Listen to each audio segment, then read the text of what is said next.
পদত্যাগ করে দেশ ছেড়েছেন শেখ হাসিনা। বৈষম্য বিরোধী ছাত্র আন্দোলনের সরকারের পদত্যাগের এক দফা দাবির মুখে প্রধানমন্ত্রীর পদ থেকে পদত্যাগ করেছেন শেখ হাসিনা।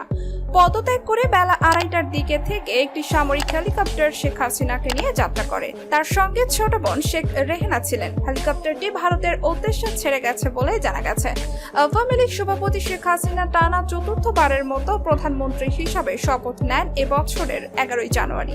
এর আগে 1996 সালে সপ্তম জাতীয় সংসদের নির্বাচনের মাধ্যমে তিনি প্রধানমন্ত্রী হিসাবে দায়িত্ব পালন করেন।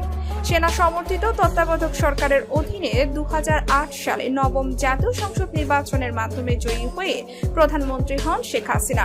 এরপর 2014 সালে দশম সংসদ নির্বাচন হয় একতরফা, যেখানে বিরোধী দলগুলো অংশ নেয়নি। 2018 সালে একাদশ জাতীয় সংসদ নির্বাচন নিয়েও বিতর্ক রয়েছে।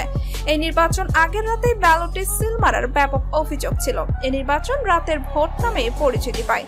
আর চলতি বছরের জানুয়ারিতে দ্বাদশ জাতীয় সংসদ নির্বাচনের মাধ্যমে তিনি আবার প্রধানমন্ত্রী হন। তবে এই নির্বাচনও বিতর্কিত। এতেও প্রধান বিরোধী দলগুলো অংশ নেয়নি। নিজ দলীয় নেতাদের স্বতন্ত্র প্রার্থী করে ডামি প্রতিদ্বন্দ্বিতার আয়োজন করা হয়।